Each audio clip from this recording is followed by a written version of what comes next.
It's true. I'm just a poor kid. Born into nothing. Who's got something to prove? Like you.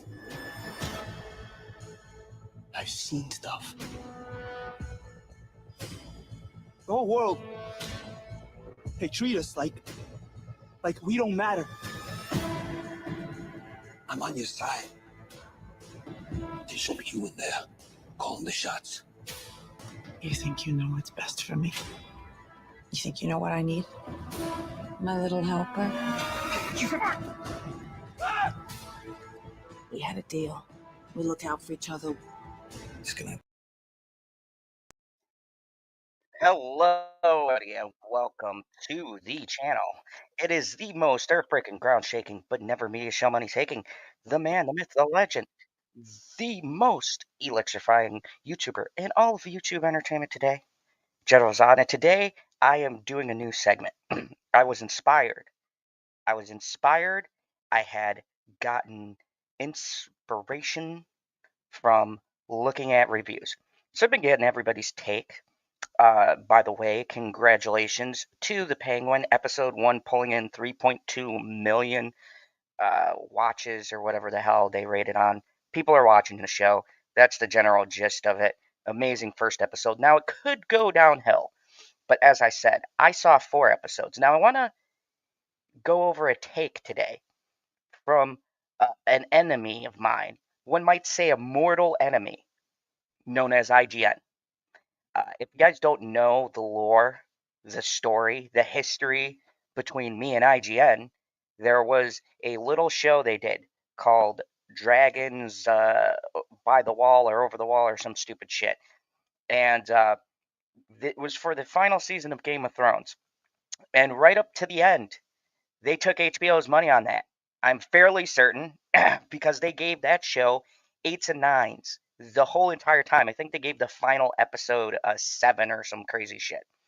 If you guys followed my channel, you can go back through, look at our playlist, Game of Thorns. You can see me, Pop Culture PB, and Stevie J reviews give a very big analysis of that show. But long of the short, IGN has been a shit publication for years. They give the most terrible video game takes, and they give even worse movie and television show reviews. They gave The Fucking Crow a 7 or something in that 6. It was way higher than that movie should have gotten. So with that, I figured I'd do a bit of a segment because DC News is kind of light, and I would go and play for you their review on Penguin, which is hilariously lower rating. But they've seen all 8 episodes, and they're intelligent over there. They are high end, you know. I'm just a common man, you know. I'm not highbrow like IGN is. What's up, Hunter? Good to see you on the channel.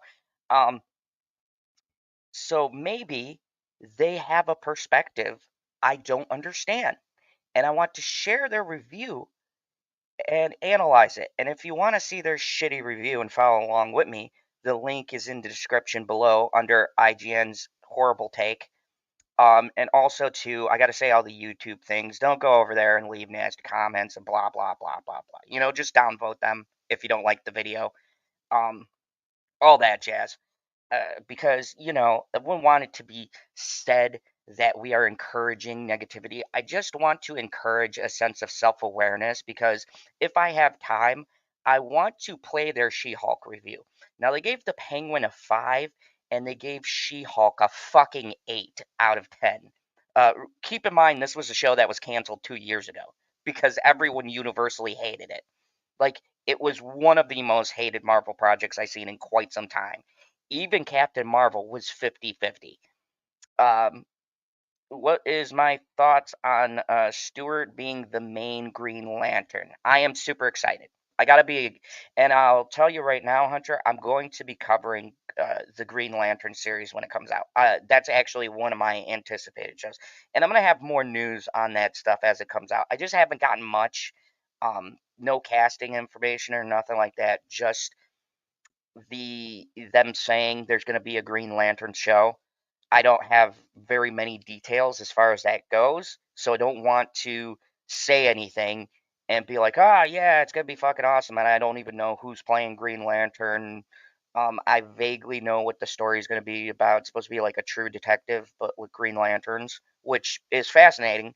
But I got to see a script, story, what they're gonna do with it, how it's going to go into the bigger DCU. So, but yes, that's a good question. I'm gonna keep that in mind as I go along. So, let us take a journey into looking at IGN and their terrible fucking scoring system. And I'll point out stuff. And like I said, I've seen the first 4 episodes. I don't imagine after 4 episodes this show will get bad or worse. But, you never know. I'm not a fucking expert. So let's go and check out the magical people of IGN. We're going to break down their review today. Spoiler free, even though they give away.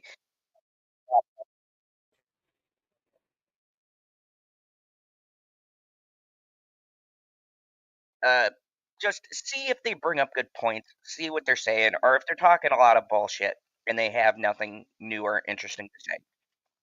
Because I've listened to some of this, and I got to tell you, a lot of it is talking around stuff nonsense. So let's go take a look at this. Uh, this is our good folks doing God's work at IGN, spoiler free, 10-minute review. Normally they're 9 something. This guy had something to say. I think he might have some intelligent insights here. Look at this. What that madman did.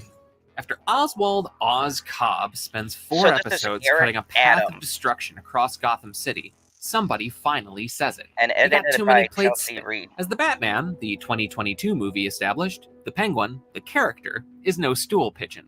But the Penguin, the HBO spin-off, is not opposed to telling on itself. In the process of squeezing some premium cable mayhem out of material originally conceived for the Batman Part 2, showrunner Lauren LeFranc and team have taken on more than they can handle. It was Okay, I wanted to stop him right there. Already we're about 35 seconds into this review. This material that was made for the Penguin, they are fucking completely wrong. I've seen the interviews. This show was very specifically made with HBO Max in mind. They wanted to do an R-rated show, but they did not want to uh, bump the rating of the Batman 2 or any of the movies to R-rated. It's weird to me. I think you could do an R-rated Batman. Anyways, that's not the point. That's a discussion for another day. This was always conceived for television. So, Andrew, I think you're wrong, Andrew. I'm sorry. I call bullshit on your point. Um, this is this is just one of my very many problems, and they don't show you, but this only has 667 upvotes. You can't see the downvotes, but I looked on Social Blade. It's like 3,067 so far. That I could see. I should get that tool so you guys can see how fucking downvoted IGN gets. It is amazing to me. These guys are a joke. I can't even believe they're still considered like one of the largest publications.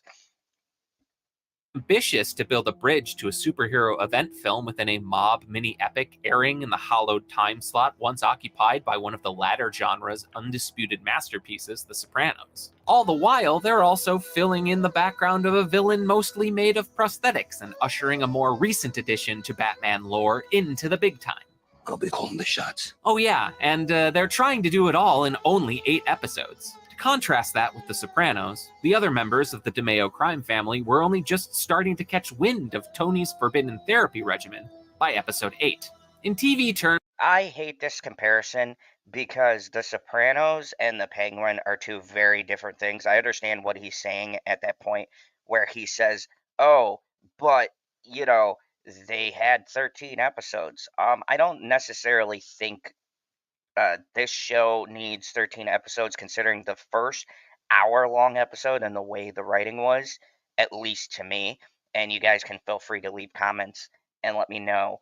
But for me, the first episode felt like they did a lot to establish a lot of things pretty quickly in an 1 hour long episode. I hate that this person reviewing is saying, Oh, The Sopranos. They had 13 episodes.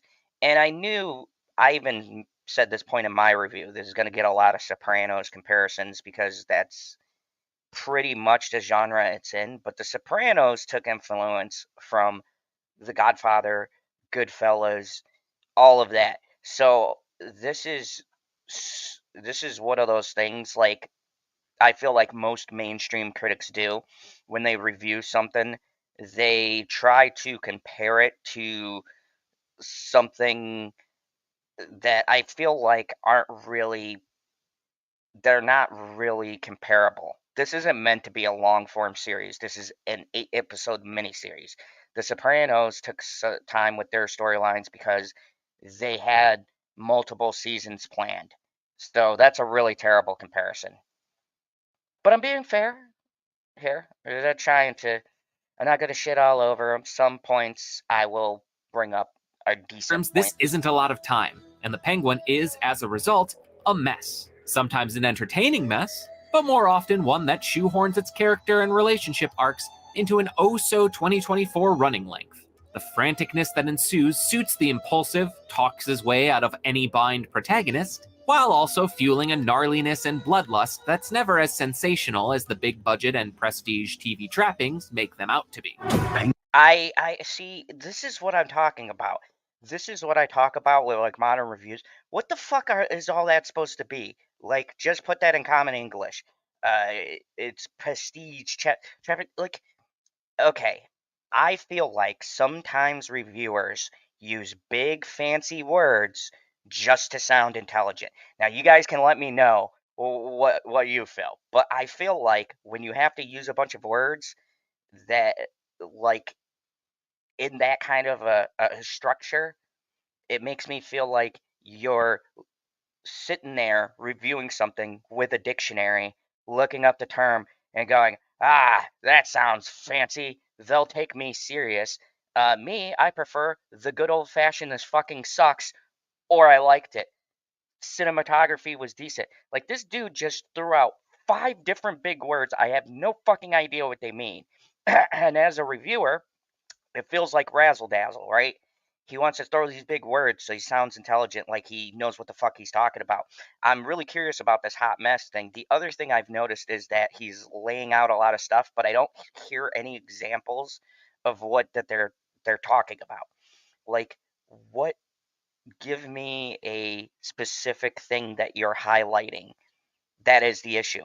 Such as when I watch a movie, I'll say a specific actor or scene. If it's spoiler, I will state such. And I get it, this is a spoiler-free review, but you can still hint towards things without saying them. So that's quite frustrating. This is why I have a hard time getting through IGN reviews. You waltzing in here like you mean something. We're in the middle of a gang war. Carmine Falcone's dead. If we don't protect what's This ours, bird, we just look. Eric, okay. So I want to make sure I got this person right as to never watch one. Eric Adams. Eric Adams. Okay. I like to look that If we name don't up and see protect what what's else. ours, we just look weak. Oz is, frankly, an odd choice to build an entire series around. He works as a supporting player in The Batman, with Colin Farrell's approximation of a New Jersey dialect and the character's reimagining as a 2-bit hood, adding some notes of Francis Ford Coppola and Martin Scorsese to Gotham's gangland stew. Farrell's disappearance into Robert De Niro facial expressions and James Gandolfini vocalizations continues here, though it starts to feel less like homage and more like pastiche after a few episodes. My father's been dead a week.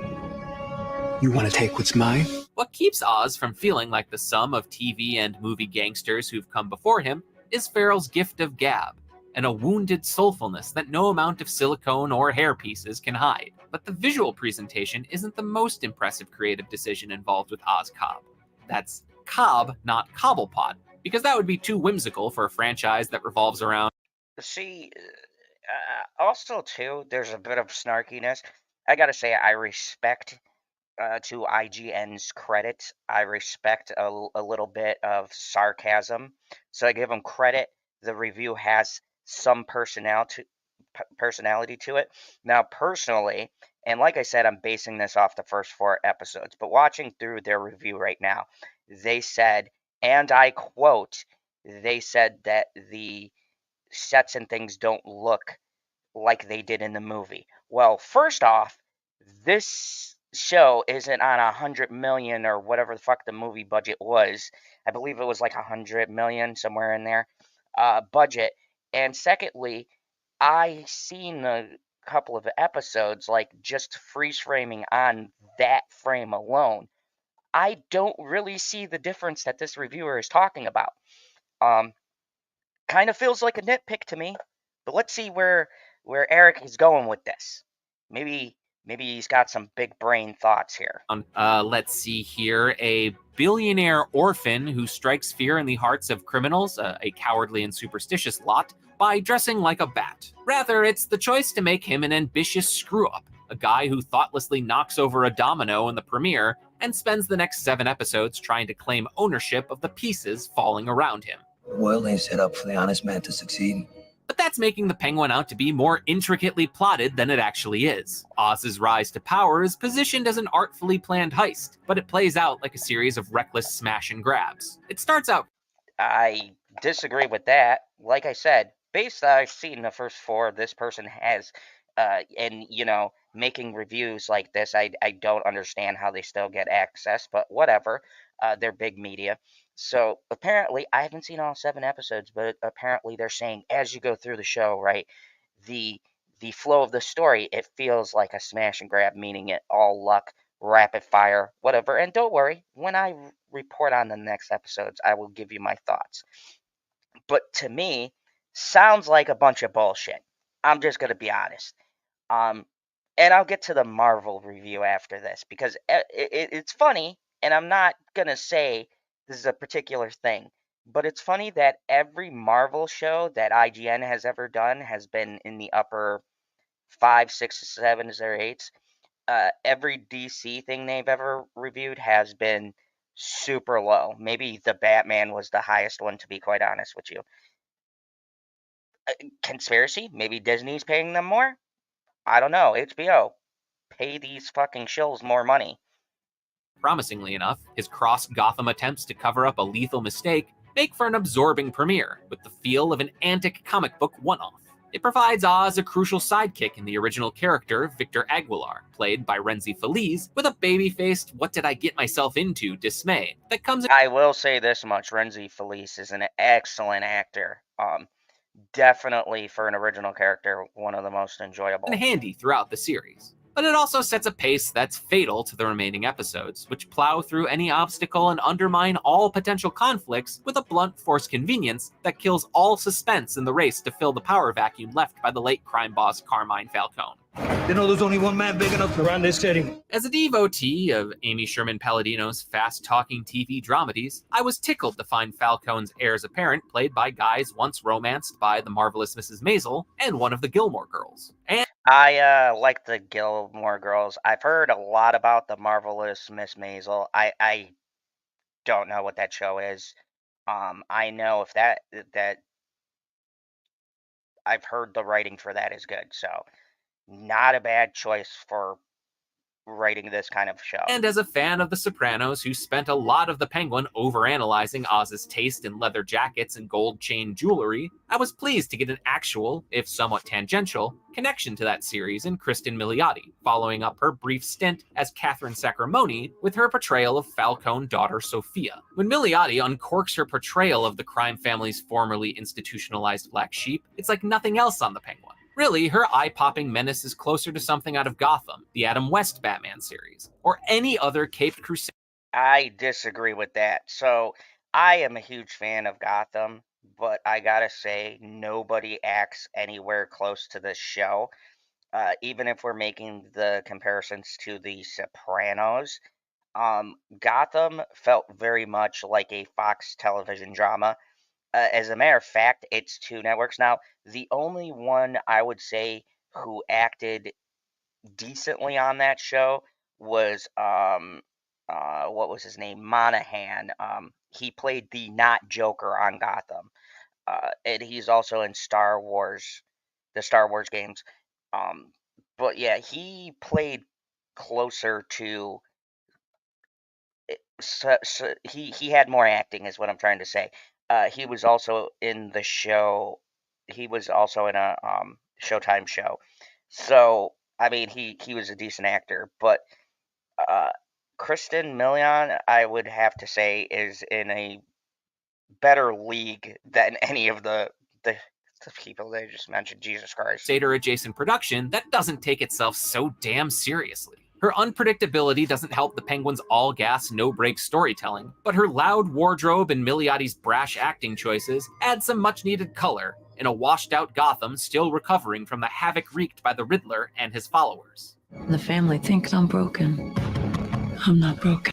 Now, see, I somewhat agree with that, but I wouldn't say the color was washed out. It has a very dark color palette, but it's still, the city has personality. I don't know what the fuck they mean by that. Once again, it's a lot of sentences stringed together where I'm watching a review that's supposed to be breaking down for me the supposed issues with the show. Yet, to me, for the past couple of minutes, they've said a bunch of shit, but nothing that seems to be like a review. And this is what I mean with these kinds of reviews. So this guy has basically just thrown a lot of words out at me, but I still get a sense of what they mean. But I could be wrong. These reviewers tend to pack in their thoughts during the rating portion, so let's see what other shit this guy has to say. More than any of its predecessors, the Batman crafted a setting that felt like a living, breathing city with residents and institutions that existed and functioned independently of any masked vigilantes or their eccentric foes. While the Penguin is an extension of that world building, it also makes Gotham feel smaller by focusing so tightly on a family that, we now know, is explicitly linked to Matt Reeves' interpretations of Bruce Wayne and Selina Kyle. Good for it to That's the point of the show. Like, does this guy miss the whole fucking point of what the show is? Okay, I had to stop it right there to definitely shoot down that critique as a terrible critique.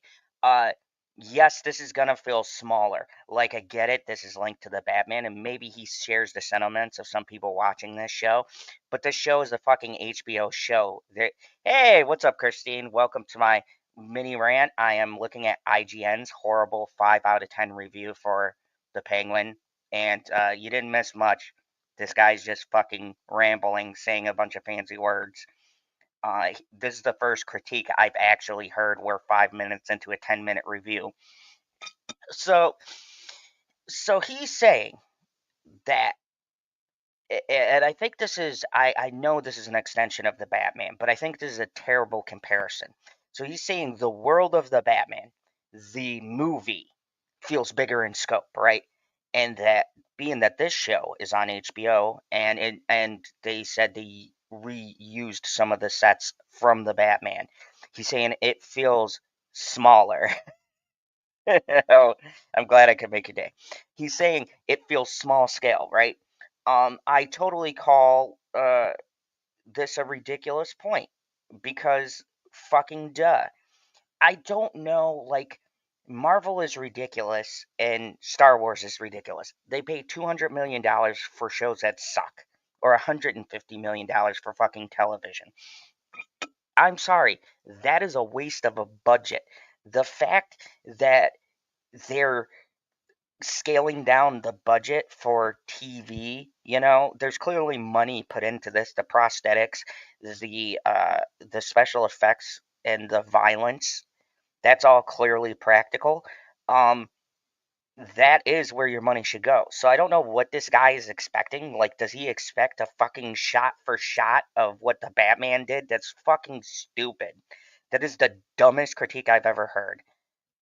Depiction of the all-encompassing, unavoidable corruption that defines this on-screen version of Gotham, but kind of limiting to the scope of the types of stories that can be told within the Batman epic crime saga. It's like how Star Wars has a whole galaxy at its disposal, yet we keep getting movies and TV shows that inevitably tie back to the Skywalkers, setting the See, that's ridiculous because Star Wars is a totally, and here we go with the Disney fucking comparisons. I was waiting for it. We went almost 6 minutes in without being compared to fucking Disney or Marvel.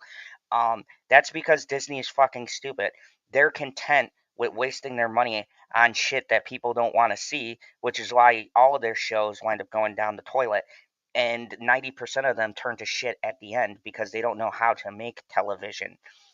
These are people who have been in this space that are writing for the show, and they understand what a fucking budget is and limiting a story.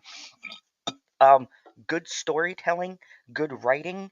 I gotta go full screens for this. So, just an FYI, because this is the dumbest fucking statement, and I haven't gotten this far in the video, so now I'm a little salty. This is the dumbest thing I've ever heard. To say that because they're limiting their scope, it loses something. Like, yes, maybe in context it loses some of what it's attached to. But I think I respect a project more that's trying to stand on its own as opposed to what fucking Disney is doing, where they tie everything back in. The Penguin very loosely ties back into Batman, but it's trying to stand on its own as its own show. It pisses me off when these reviewers come out, Disney and Marvel do this.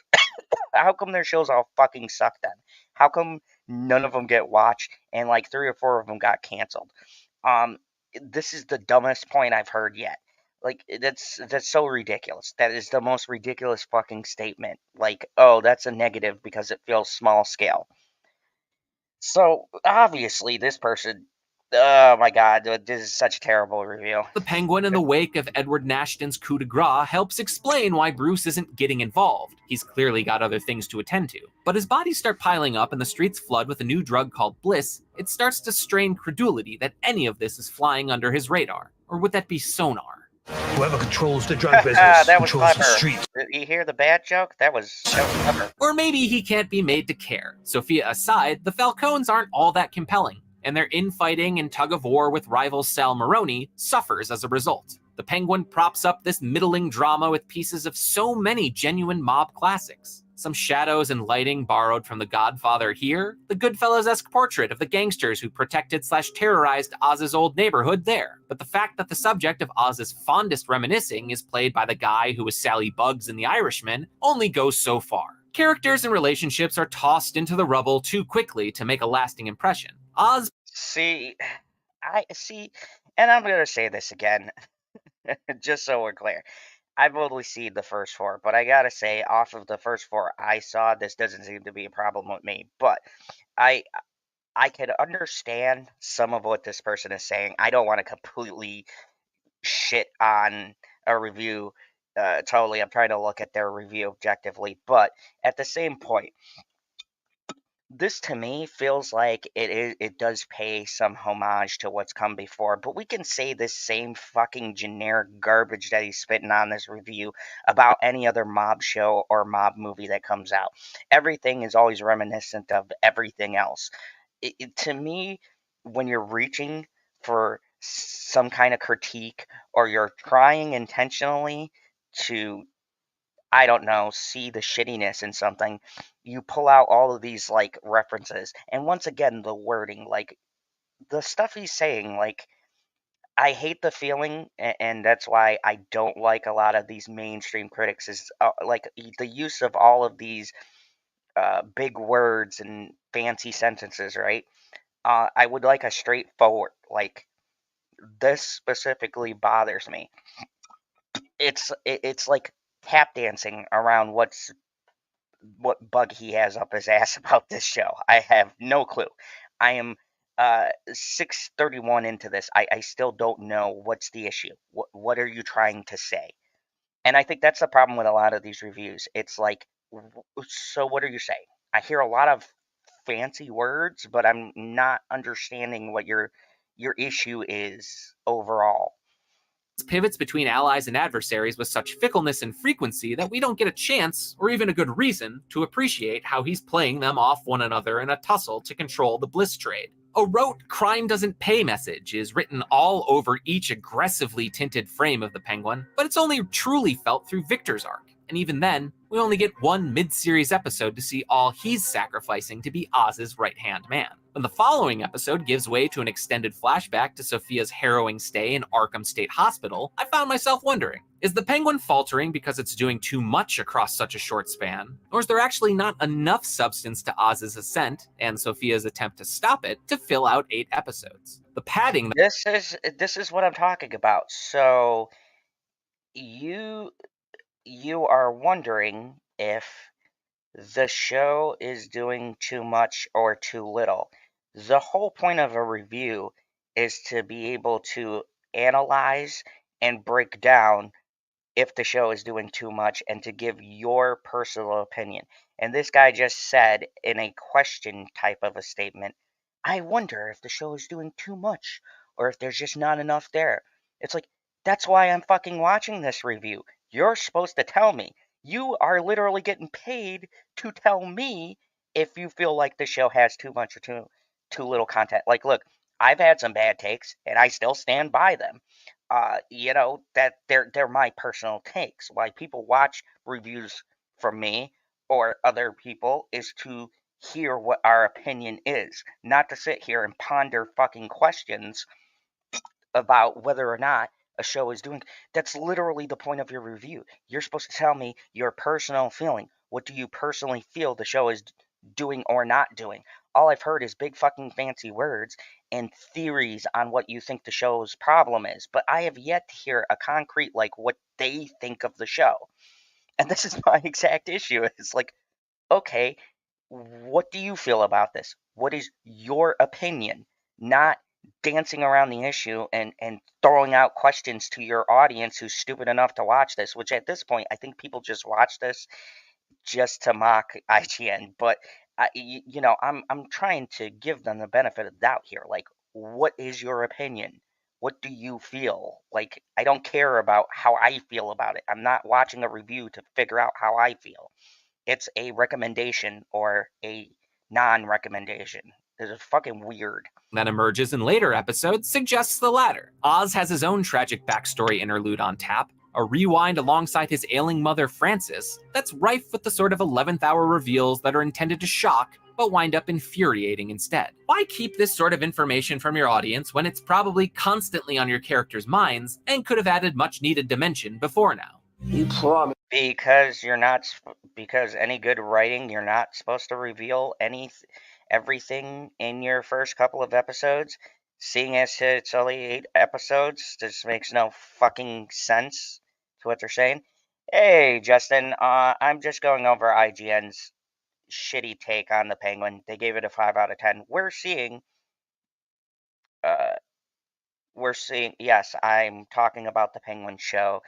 I'm critiquing IGN's critique, which is terrible, by the way.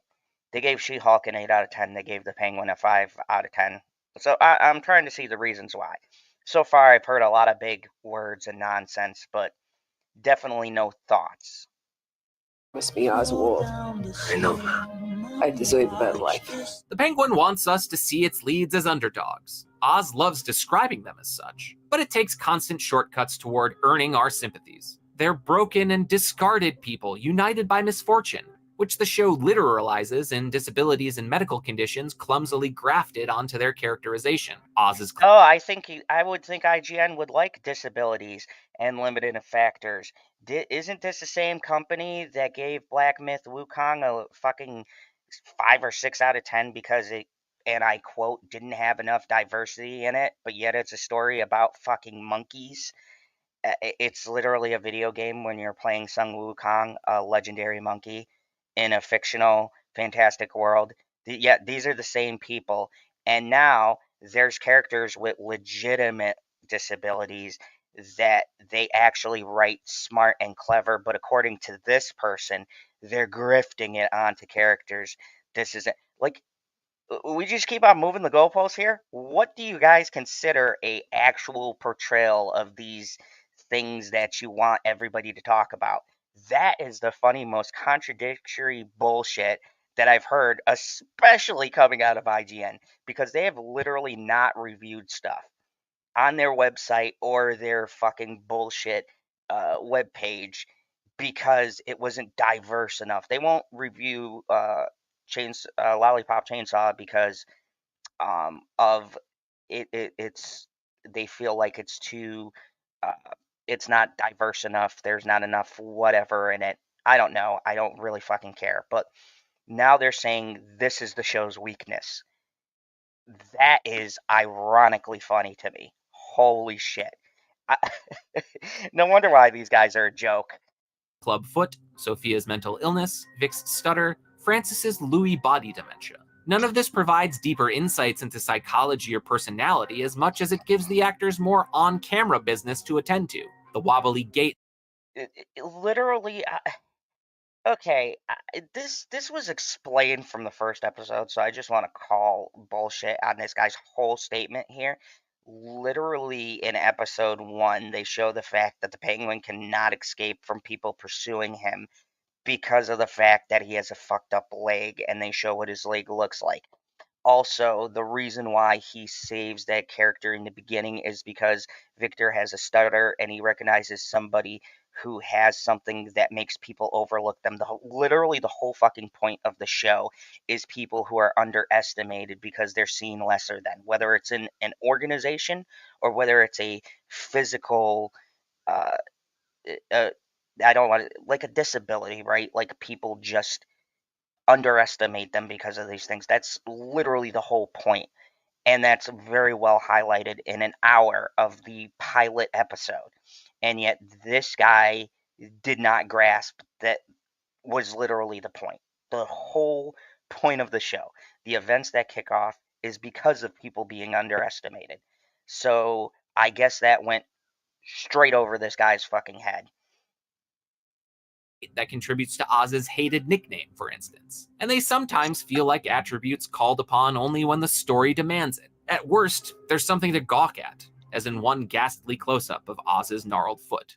You're playing a dangerous game with his family, Oz. Attempts to do the most within the Penguin's limited real estate occasionally hit on something interesting. Sophia's targeting of the people closest to Oz leads her to the doorstep of, and a wonderfully tense meeting of the minds with, his girlfriend Eve, played by Carmen Ejogo. But it also leads to some embarrassing detours, like the scenes from Sophia's stay in Arkham, the sort of heightened, grimy, through-the-looking-glass psychodrama that gives the term cartoonish a bad name. The problems... Okay, so I've seen episodes 1 through 4, and I have to say I actually saw this detour, and that's actually probably one of my favorite episodes. Like I said, this is non-spoiler, and this is supposed to be a spoiler-free review, so I don't know why he's throwing this in his review. So already this review is shit, because you shouldn't be giving that kind of detail in a non-spoiler review. But that is the most ridiculous statement ever. The whole point of that episode is to get a better understanding of the character's psychology and why they're doing what they do, why people view them the way they view, and their struggle, which informs us of why the character is the way they are right now. And that's just me going off the cuff here. So I can already tell that this person watched these 8 episodes, but I don't know, wasn't fucking watching the screen or listening to the dialogue. Like, literally anybody who watched the first episode, you could get a sense of these characters right off the bat, off of just watching one episode. I've heard that unanimously. So I don't understand how, as you go through, these things that are happening aren't informing us more about the characters, giving us more of an insight into this world. This person is a very terrible reviewer. Like, that is the most asinine statement that I have heard. This is a horrible review. This is a really bad take. I don't know who watches this shit and takes these people seriously. This is why IGN is fucking going downhill. I remember a time where you could actually watch these and get some kind of fucking insight. This isn't a movie, Justin. This is a television show. It's an 8-episode series. It's really good. It's on HBO Max. Or you can watch it on Amazon through HBO Max. It's good. It's got 3.2 million views so far and very well received by, normal thinking critics. So yeah, it was that whole thing is ridiculous. Plaguing the series are thrown into stark relief by the finale, which stretches the trip into Oz's past into a second episode while attempting multiple gut punches that fail to each other or to us. Without spoiling anything, I found the finale extremely disappointing and misguided. The acts of mimicry reach their lowest point here, with a betrayal that recalls but can't quite conjure the quiet devastation of character deaths from The Sopranos and Breaking Bad. It's jaw-dropping for all the wrong reasons. To the bit. See, this is probably the same people who these are the same people who said that She-Hulk had a groundbreaking ending. If anyone has ever suffered through that show, the ending was one of the worst finales that I've seen in a very long time. Dexter and Game of Thrones are pretty bad for me, but I'd say just on a rating level, the ending of She-Hulk was pretty fucking terrible. Yet that has an 8 out of 10. Amazing. Bitter end, Oswald Cobb's ambitions get the better of him. Perhaps he'll fare better when someone else's spinning plates are at the center of the picture. Can you imagine So what's the verdict? to be remembered like that? It's tempting to pat the Penguin on the back for at least trying something, but that's the type of patronizing gesture that would cause Colin Farrell to sneer through the layers of prosthetics that transform him into Oswald Oz Cobb. A highlight in small doses in The Batman, Oz withers in the spotlight of the Penguin, when he's not overshadowed by ally turned enemy turned ally turned enemy again, Sophia Falcone, played to the hilt by Kristen Milioti. The limited series worships at the altars of The Godfather, Goodfellas, Scarface, The Sopranos, and Breaking Bad, but Sophia's family are no Corleones, Oz is no Tony, and in these 8 episodes, they're not given the time or space to get anywhere close to those crime drama landmarks. The Batman was overstuffed too, but at least it had a solid, straightforward mystery at its core for everyone to orbit. See, now, I like the Batman a lot, but one thing both me and Pop Culture PB gave that movie a 6. We still argue about it to this day. I put it in 7 or 8, but I understood his point. His issue with that movie was that the mystery was a interesting mystery, but Batman either failed to solve the clues, and supposedly being the world's greatest detective, or he solved it too quickly through it just the mystery was kind of all over the place. But they at least tried that. Comparing this to that is an odd comparison, considering that movie was overstuffed. It was a movie. It was like 3 hours. This is an 8 episode, about roughly an hour a piece per episode, give or take. Some are a little less than others, but roughly an hour. So you figure 8 hours, 7.5 to 8 hours worth of television. I don't think it's overstuffed. So far the pacing has been perfect. We'll see in the next episodes. I'll be revealing them all, but that's a really, really weird final thought to have. This is something. The mob drama being built around Oz requires something grander and more operatic to succeed. Unfortunately, the Penguin lacks the chops, the wit, and the wings to reach those heights. For more TV reviews, So 5 out of 10. That's the full review. So let's let's talk about their review. So a lot to digest there. I could see why nobody takes IGN seriously. So first off, like critiquing their critique and breaking it down, I'm going to critique their critique like I would critique a movie. First off, a lot of use of a bunch of huge words, and hey, if you got that vocabulary, good for you. When I write, I take my time and use some other words I might not use on a review because I just want to get my point straight across to you guys. But I felt like there's using words that you understand and may even use in conversation, and then there's this feeling I get from the media reviewing stuff, which is if I throw a bunch of fancy words in here, people will think that I know what the fuck I'm talking about. It's kind of goofy and ridiculous. It's like, dude, just come at me with like straight up facts. I listened to 10 minutes and I still kind of only got a gist of what this guy's complaint is about the show, which is apparently it's overstuffed. It doesn't look like the Batman movie. It's too much like crime dramas. When The Sopranos came out, it was unique at the time because there hadn't been long form crime drama, but that was compared to a lot of mob movies, Goodfellas, Casino, Godfather is the big one. Like, so everything can be compared to everything. I mean, I don't get the sense that they're wholesale ripping off these things. It feels more of an inspirational, like, it feels like a way to play the character as written on the script. As far as the acting goes, a lot of it felt like backhanded compliments. Like, they say, "Oh, this person is good," but they're spitting too much. Or I don't understand that whole thing he did about Christina Milioti's episode in Arkham. I thought that was like one of the highlights. Apparently, that was an egregious offense because, God forbid, we give backstory on a character. So, what you don't want them to give you backstory on the people we're watching that we're supposed to be following in a show. So, when big moments happen, it feels like it's earned. Like, this is like comparatively that I watch an 8-episode show of a Marvel show and it feels like they're pressing fast forward on all of that, or there's straight up parts missing that I'm supposed to understand.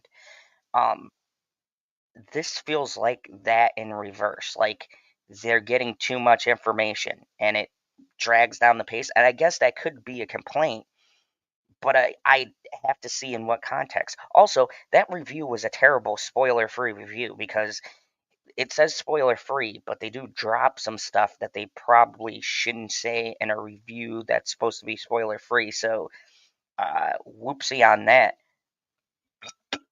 Plus, I don't understand. When I watch an IGN review, one thing I don't understand is the grading scale because everything's so wildly different.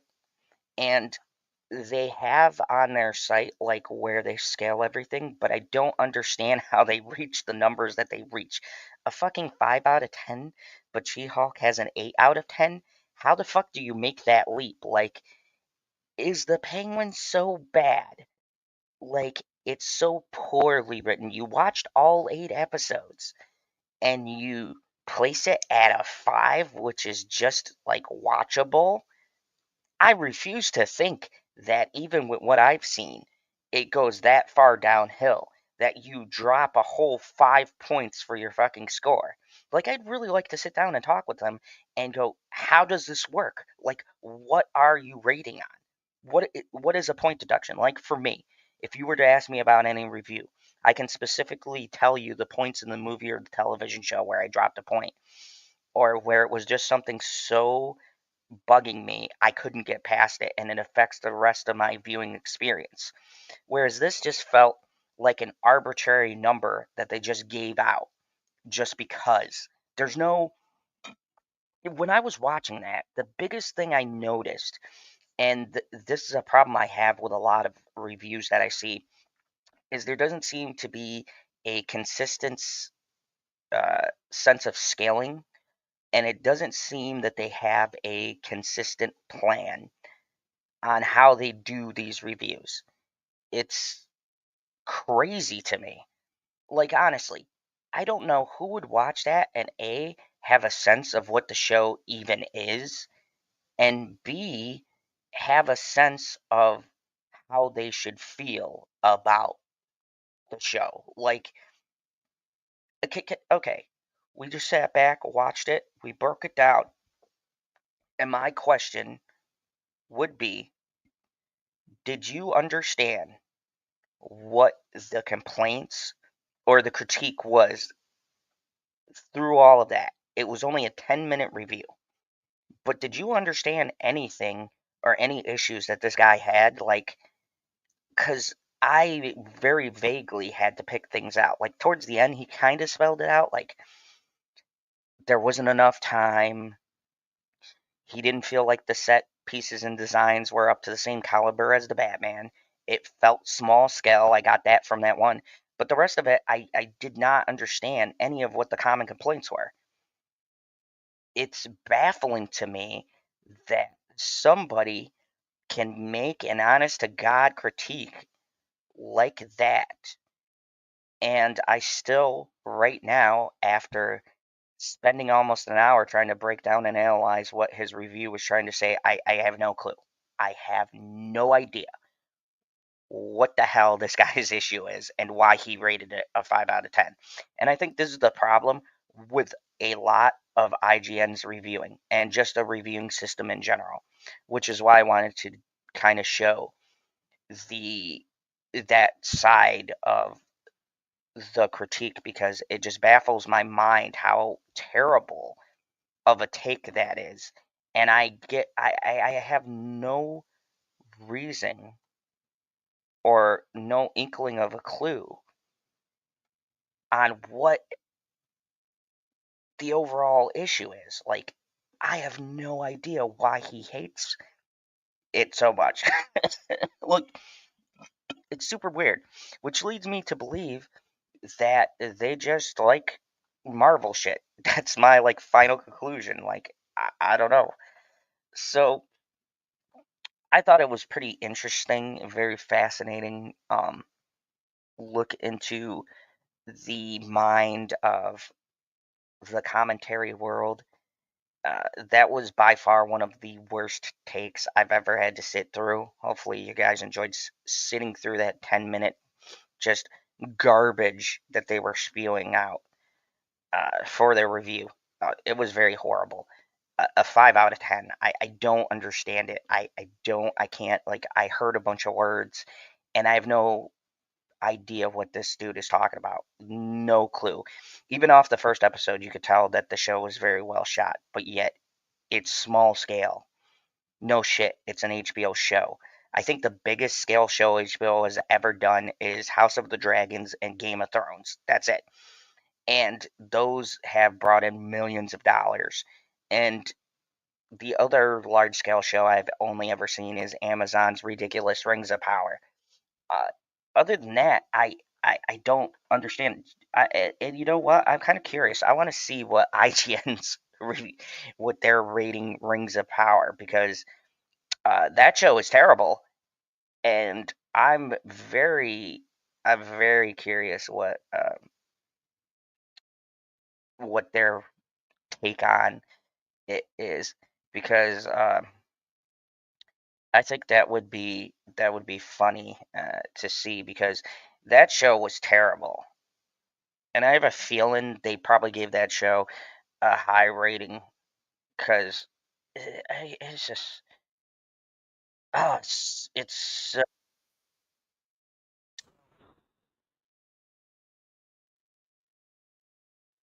there was a point you watch like or something like that. Uh, it's just crazy to me. I don't know. I'm trying to fast forward through. I don't want to watch. They even gave Rings of Power. Oh my god. They gave Rings of Power season 2 a 6 out of 10, and they gave The Penguin a 5 out of 10. That is fucking wild. That is wild to me. So Rings of Power, which is arguably, like, I could not get through the first season. I think uh, I think I stopped. No, I seen all of season 1. I was done after that. I don't need to watch season 2. It's a fucking terrible show. It has nothing to do with Lords of the Rings. It's uh, cosplay and fantasy writing from people who don't know how to write. And they gave the second season, which is arguably worse from what I hear. I'm not going to waste my time on that show.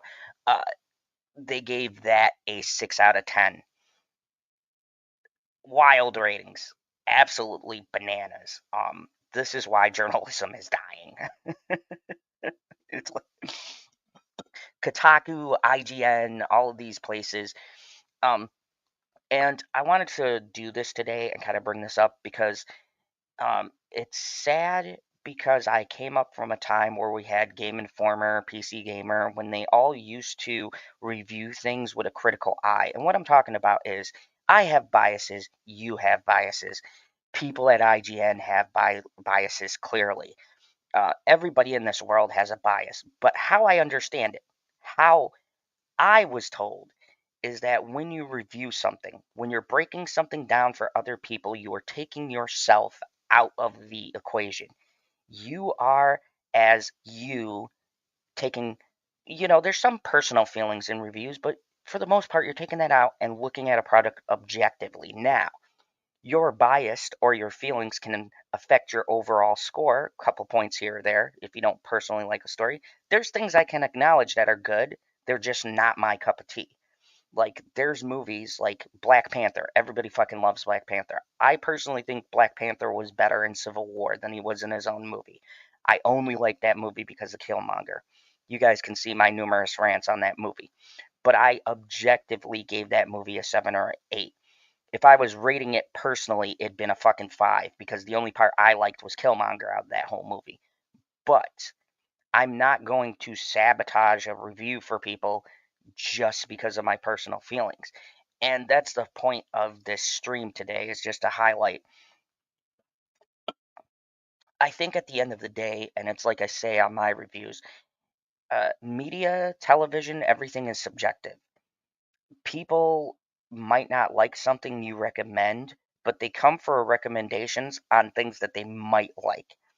And I think it's in poor taste if you are rating things on a personal bias, and I feel like that's what a lot of these outlets tend to do, is they rate everything on a personal bias and an unreasonable scale. And I feel like even though supposedly they take their personal feelings out of these reviews, I feel like they let how they personally feel dictate their review. And I don't know if this guy's a DC fan, a Marvel fan. I'm just fucking joking about IGN as far as that goes. He could be the biggest Batman in the world. I don't personally know this guy.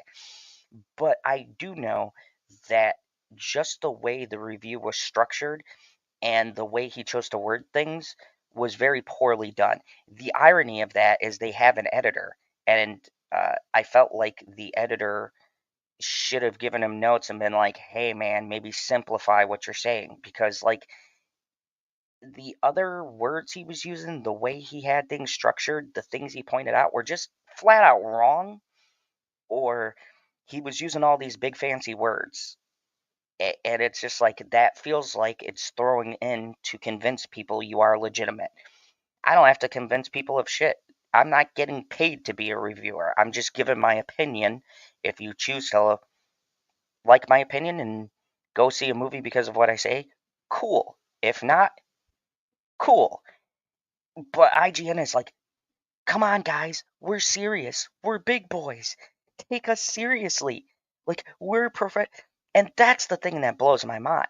Supposedly, they're professionals. Literally, they get paid to do this. Their whole job. They wake up every day, they sit down and they watch all the new shit, and that is their job.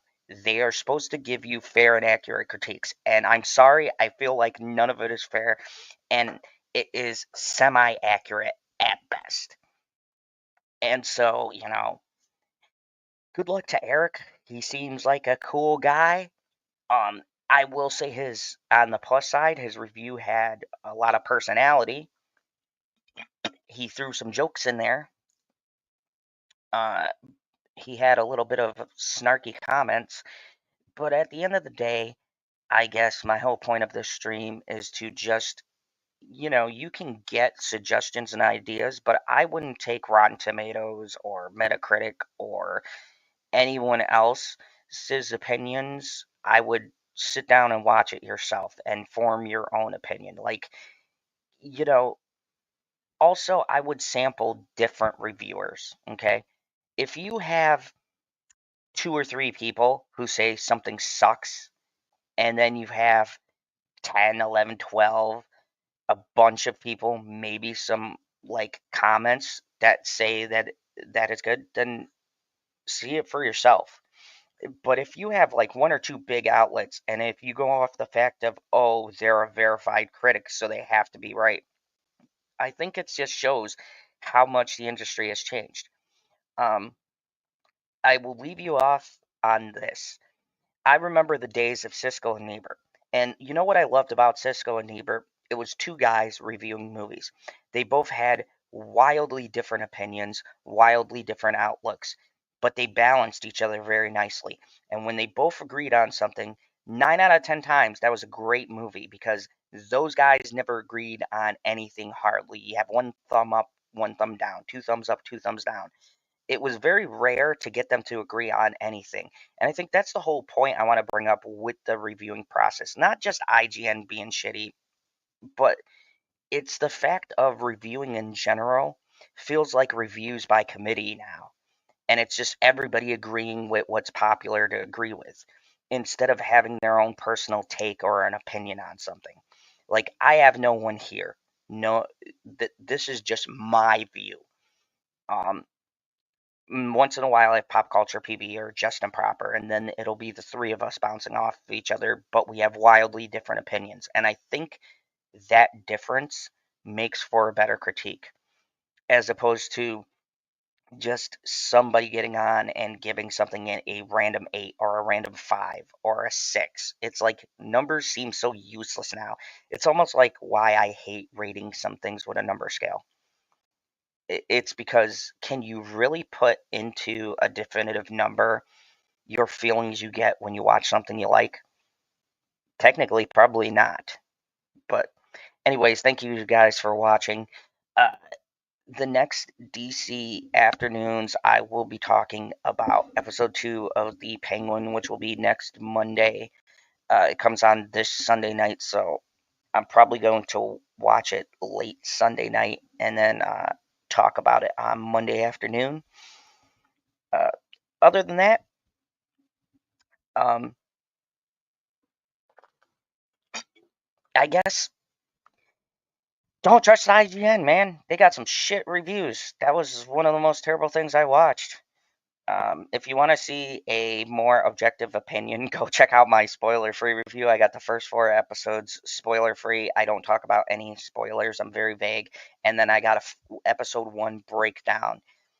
If you want to watch that, where I break down the inside the episode and I talk about my thoughts and stuff like that.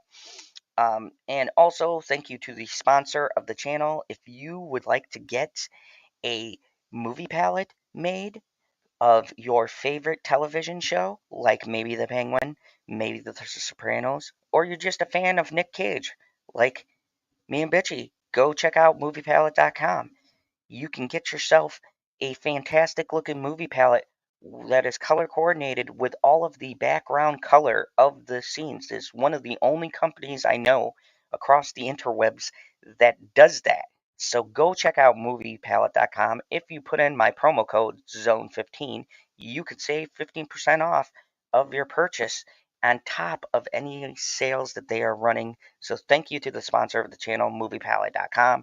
Thank you to HBO Max for the ability to see the first 4 episodes of this great show. And I will see you next week. Remember, there is only one rule here in the Phantom Zone: kneel before General Zod.